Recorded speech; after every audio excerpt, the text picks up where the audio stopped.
Bear call spread. Hi everybody, welcome to Trading Board.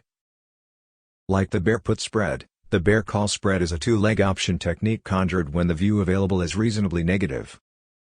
The bear call spread is like the bear put spread as far as the result structure, but there are a couple of contrasts regarding system execution and strike determination.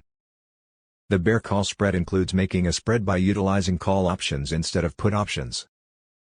The bear call spread is a two-leg spread methodology generally including ITM and OTM call choices. Anyway, you can make the spread involving different strikes also. Do recollect, the higher the distinction between the two chose strikes, spread, bigger is the benefit potential. Implement the bear call spread. Buy one out of the money call option. Sell one in the money call option.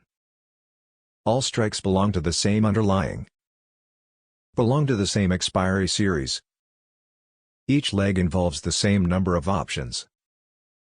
When you are moderately bearish on the markets, you should use a bear call spread.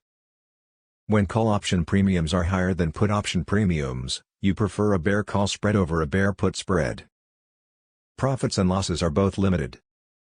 A classic bear call spread involves buying OTM call options and selling ITM call options at the same time. A bear call spread usually results in a net credit, which is another important reason to use a bear call spread rather than a bear put spread.